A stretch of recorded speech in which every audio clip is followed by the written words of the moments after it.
The story begins late at night. A girl is talking to someone on a phone when she spots a taxi. She runs toward it, but before she reaches, another customer gets in. Disappointed, she starts walking alone on a quiet street. A van slowly pulls up next to her with its window already down. The man inside, named Dosik, offers her a ride. She firmly refuses, saying she won't get into a random stranger's vehicle. Dosik gets angry. He steps out of his van and opens the back door. The girl quickly walks away, but a few steps later, she notices the van's back doors are wide open. From inside, she hears a faint voice calling for help. Concerned, she walks back and looks inside. She sees a badly injured man lying there. Suddenly, Dosik appears from the other side of the van. He's now wearing a mask. He forces the girl to step inside, and the moment she does, he brutally kills her right there. Soon after, the police arrive. They ask Dosik if he made a 911 call. He pretends to be panicked and says yes. He claims he saw a dead body in the area and explains that 3 foreign workers stabbed a young girl and ran away. He acts helpless, saying he couldn't stop them. Kyungmi, a deaf and mute girl, works as a sign language counselor at a sign language call center. She texts her mom, suggesting they should visit Jeju Island for some fresh air. At that moment, Kyungmi is sitting with her colleagues. An assistant steps in and announces that they'll now have to go and drink with clients. The team reacts with hesitation, as this isn't part of their job description. Just then, their manager walks in. She firmly reminds them that keeping clients happy is part of the job. When she asks who is willing to go, Kyungmi raises her hand. She boldly says that she's an employee just like the others and doesn't want any discrimination.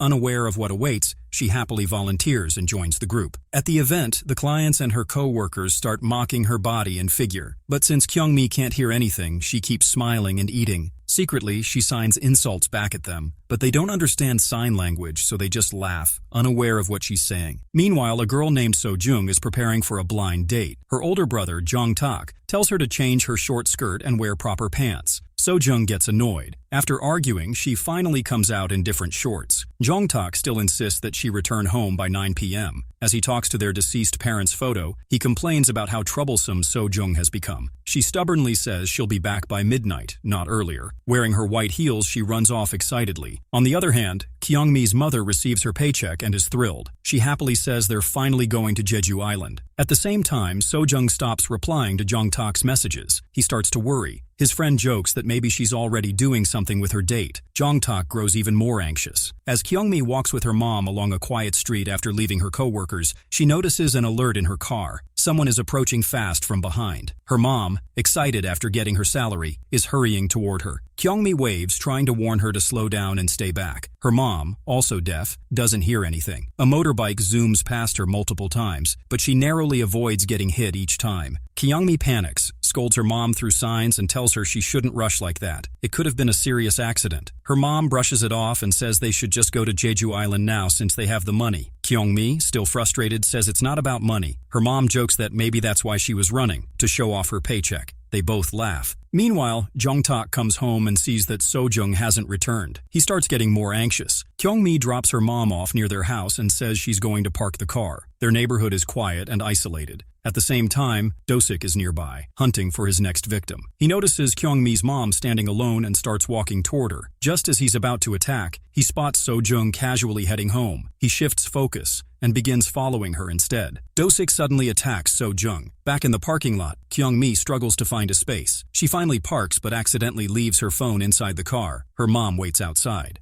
On the other side, Jong-tak keeps calling So-jung, but she doesn't answer. The dark, empty street makes him feel uneasy, and he starts running. While searching for his sister, Jong-tak runs into Kyungmi's mom. He tries asking about So-jung, but soon realizes the woman is deaf and mute also. Embarrassed, he apologizes and leaves, continuing his desperate search. Just then, Dosik returns and sees Kyungmi coming back toward her mom. As Kyungmi heads back to her mom, she notices a white heel in a narrow alley. Dosik watches nervously and decides if she goes in there, he'll have to kill both her and her mom. But Kyungmi hears someone weakly calling for help. She cautiously enters the alley and finds an injured woman lying on the ground. It's So-jung. She's been stabbed in the stomach and is bleeding heavily. So-jung pleads for help, but suddenly Dosik shows up wearing a mask. He attacks Kyungmi too, but she barely escapes and runs desperately toward the parking lot, with Dosik chasing her. Kyungmi finds a parking garage and races toward the exit door. It's locked and making noise, alerting Dosik. He runs after her, but Kyungmi manages to open the door just in time, slips through and hides silently inside her car.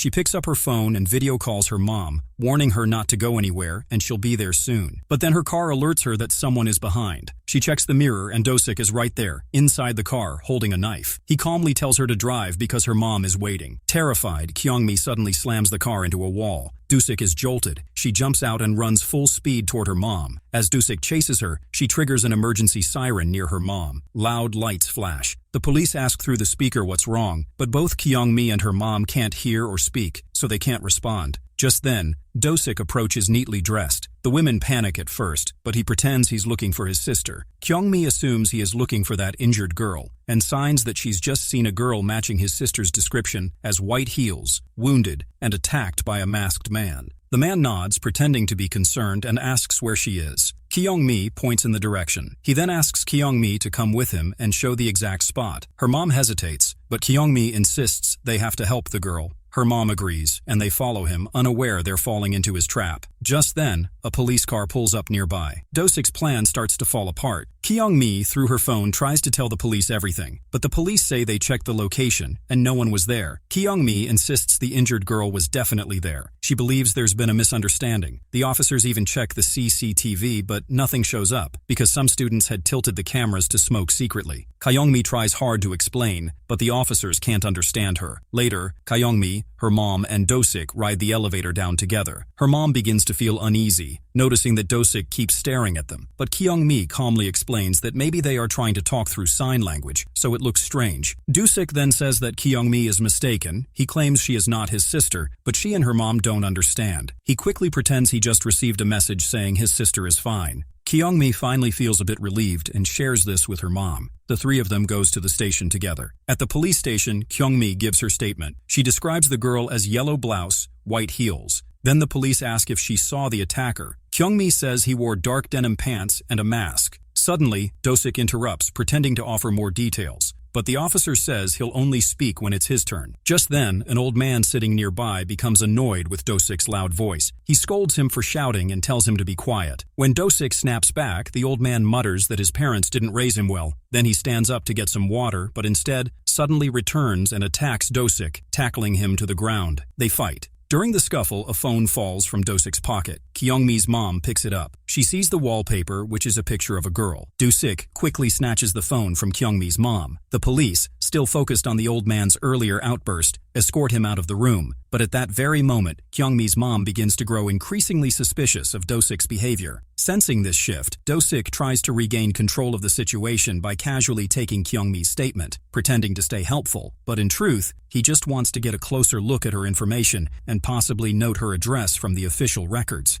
While this is happening, Kyungmi's mom subtly uses sign language to warn her daughter that something doesn't feel right. She reminds her that Dosik had shown them a black phone earlier, but now he is holding a white one. More importantly, the phone's wallpaper displays the picture of a young girl. Kyungmi begins to panic internally, realizing there's a serious inconsistency here. The unease between them grows, but they try their best to hide it from Dosik, who now silently watches them with narrowed eyes, suspecting they might have figured out more than he expected. He begins thinking that these two are starting to become a real threat to his plan, and it might soon be necessary to deal with them permanently. When Dosik asks what they were signing to each other, Kyungmi quickly shakes her head and signs that it was nothing important, just a casual remark. He pretends to accept the answer, but begins to move slowly toward her mom. The atmosphere grows tense. At that critical moment, the station doors swing open, and Yongtak storms inside, visibly angry and worried. He raises his voice and tells the officers that his sister has stopped responding to any of his calls. The police try to calm him, explaining that it's only been a couple of hours, which isn't enough time to take formal action. But Yongtak insists this is not like her. He says she had called him earlier and told him she was nearby in this same neighborhood. Now she has completely gone silent, and he's sure something bad has happened to her. Yongtak adds that during their last call, she mentioned wearing white heels and a yellow blouse. Upon hearing this, the officers immediately perk up. They exchange glances and inform him that there's already an ongoing case involving individuals who match that exact description. Realizing the urgency, Jongtak quickly pulls out his phone and shows them a photo of his sister. Kyungmi stares at the image for a moment, then nods with certainty. She recognizes the girl in the photo as the same one she saw earlier, lying injured and bleeding. Suddenly, the old man barges into the station once again, clearly still furious. He attempts to attack Dosik, but the only officer present in the station quickly intervenes and escorts the old man back outside to prevent any further commotion. At the same time, Dosik takes advantage of the distraction and moves behind Kyungmi's mom. He leans close and whispers menacingly, warning her that if she says even a single word, he will kill her daughter without hesitation. Meanwhile, Kyungmi is quietly explaining everything to Jong-tak, sharing all the details she knows so far. As this happens, Dosik opens his bag and brings out a knife and starts moving towards Jong-tak. Then, as he attacks Jong-tak, Jong-tak quickly reacts and blocks the blow. A tense and brutal fight erupts between the two men in the middle of the station. Dosik says that he is the same man who attacked his sister. Fueled by rage, Jong-tak demands to know where his sister is. Dosik smirks and reveals that his sister will be dead soon enough. Hearing this provokes Jong-tak even more, and he starts beating Dosik furiously. Consumed with anger and disbelief, Jong-tak eventually grabs the knife, presses it against Dosik's neck, and screams at him to confess where his sister is. Just then, more officers rush into the station. They see Jong-tak holding the knife to Dosik's throat. Dosik immediately changes his tone, pretending to be the victim. He tells the officers that Jong-tak is the one who suddenly went crazy and began threatening him. He claims that Jong-tak accused him of kidnapping his sister and then attacked him out of nowhere. The police hesitate, unsure of what's really happening. Jong-tak desperately tries to explain the situation, but his emotional state makes it hard for the officers to follow. In the confusion, the officers decide to restrain him and forcibly use a taser to subdue him. As Jong-tak collapses, Dosik once again slips away, escaping in the chaos. Outside the station, Kyungmi and her mom wait nervously, hoping for answers. Moments later, Dosik calmly walks out, completely unharmed. He lights a cigarette and casually chats with a police officer. Kyungmi's mom, deeply unsettled, approaches the officer and asks what is happening. Kyungmi quickly realizes that the officer is completely unaware of Dosik's true identity. She urgently tries to explain everything, but the officer doesn't understand her sign language. It's only when Dosik disappears from the area that the truth finally sinks in for the police. Jong-tak, now back on his feet, explains everything in detail. Realizing their massive mistake, the officers apologize to him and admit their error. They immediately send out alerts and mobilize the entire unit to find So-jung. Elsewhere, So-jung lies unconscious in the same van. Meanwhile, the police offer to drive Kyungmi and her mother back to their neighborhood, ensuring their safety. As they head home, Jong-tak once again sets out on his mission, this time determined more than ever to find and save his sister. Kyungmi's mother carefully offers tea to her daughter, trying to offer some comfort amid the growing tension. She softly reassures Kyungmi that everything will be fine, that soon all the chaos will settle down and peace will return to their lives. But just then, the house's alarm system suddenly blares loudly, breaking the fragile calm. Both of them quickly realize that something is wrong. Someone might be outside the gate, trying to get in. Fear and worry fill their hearts as they cautiously move toward the main gate. The darkness and shadows make it difficult to see clearly, and the silence feels heavy and threatening. With a deep breath, Kyungmi musters all her courage and slowly moves to open the gate, trembling slightly as she does. To her surprise and slight relief, it's not a stranger or a threat waiting there, but one of her mother's colleagues standing quietly. The colleague explains that she has come to pick up Kyungmi's mother because she has some urgent work to take care of elsewhere. She mentions that the neighborhood has become unsafe, with many houses empty and people moving away,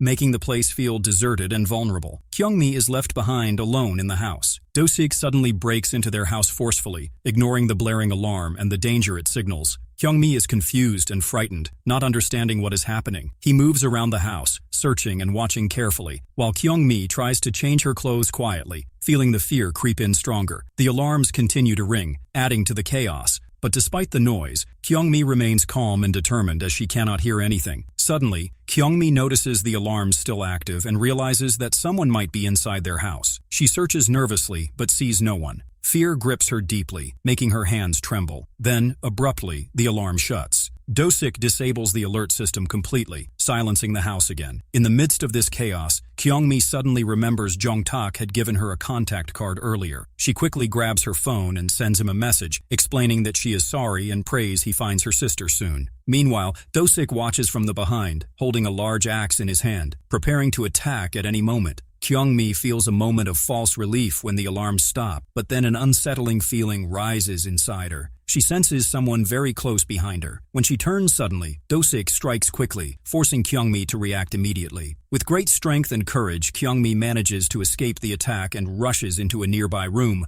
locking the door behind her. She places a heavy table against the door to block any attempts to break in. Frantically, she messages Yong-tak again, begging for his help and telling him that the attacker is in her home. Jong-tak wastes no time and begins running toward her house as fast as he can, his mind racing with worry and urgency. Meanwhile, inside the house, Kyung-mi messages her mother, pleading not to enter the house. Kyung-mi's mom replies back that why the main gate is still open and she is confused and scared. Kyung-mi assumes that her mom has returned, so she tries to reopen the door to help her. Then Kyung-mi notices her mother's messages. Looking closely at the texts, she realizes the pattern is strange. Kyung-mi understands that Do-sik is behind it. Suddenly, Do-sik grabs Kyung-mi's hand roughly, trying to force his way into the room. Kyung-mi reacts quickly, blocking him and locking the door firmly once again. Do-sik sends her a threatening message, telling her to come out immediately. Yong-tak is already running desperately toward the house, hoping to arrive just in time. Finally, Do-sik raises his heavy axe and starts smashing the gate fiercely. With loud crashes, the gate breaks apart, and he pushes inside the room. At that moment, Kyung-mi jumps quickly out of the window, landing down below, but Do-sik grabs her by the hair, trying to pull her back inside. Kyung-mi fights hard, pulling and struggling, forcing him to let go. She falls onto a pile of garbage bags and boxes, which break her fall and save her from injury. Without wasting time, she runs fast toward the street.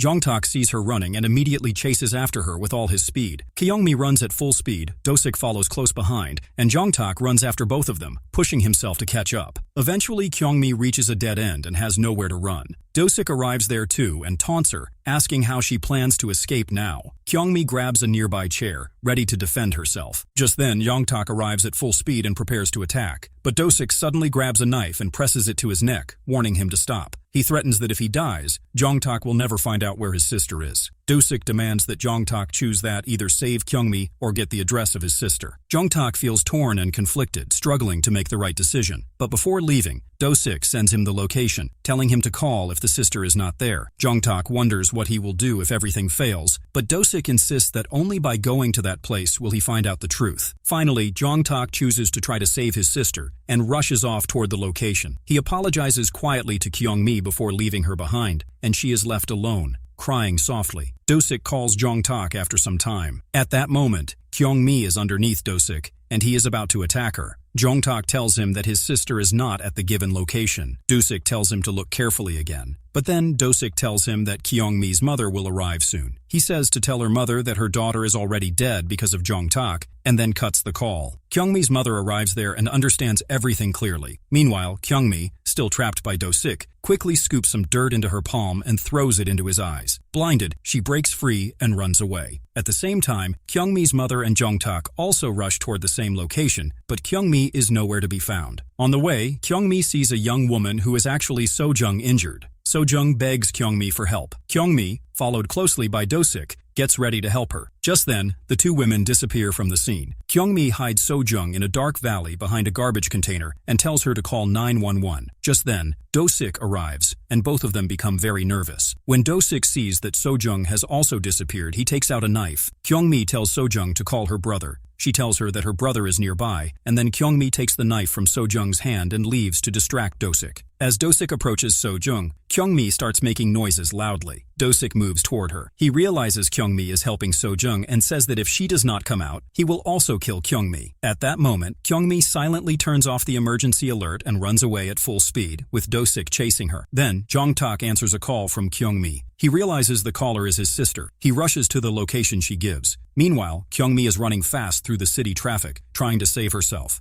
Do-sik keeps chasing her. Finally, the ambulance and police catch So-jung and start providing first aid. Kyung-mi's mother asks where Kyung-mi is. She explains that Kyung-mi went downtown only to protect her and feels very sorry. Jong-tak and Kyung-mi's mother rush downtown to save Kyung-mi. Kyung-mi runs through the city, desperately asking for help and trying to explain her situation, but no one understands her. Everyone thinks she's crazy. In panic, she even takes out a knife and warns that the man is trying to kill her. Still, people are too scared of her because of the knife. Do-sik pretends to be her brother and claims she's mentally unstable. While everyone is distracted, Kyung-mi runs away. Do-sik chases her, but soon he lost her. After some time, some army personnel arrive and says they know that he is finding her sister. They return Kyung-mi, saying they found her wandering and also hand over a sharp metal blade she had. Do-sik thanks them. Kyung-mi then expresses her fear that no one in the city understood her. She says she doesn't want to die. She still wants to explore the world with her mom, get married to a kind man, and have children. She begs Do-sik in sign language not to kill her, but he can't understand her signs. Finally, Do-sik drags her into a dark, isolated alley. Just as he attacks, Jong-tak appears from behind and attacks him. A fierce fight breaks out between Jong-tak and Do-sik. Jong-tak quickly overpowers Do-sik and knocks him out. Jong-tak apologizes to Kyung-mi and she asks about his sister. He says she's in the hospital. Jong-tak also tells her that her mother is there and wants to see her. But suddenly, Do-sik regains consciousness and hits Jong-tak on the head, knocking him down. Do-sik starts beating him. Kyung-mi picks up the knife. Do-sik laughs and mocks her, asking if she even knows how to use it. Just then,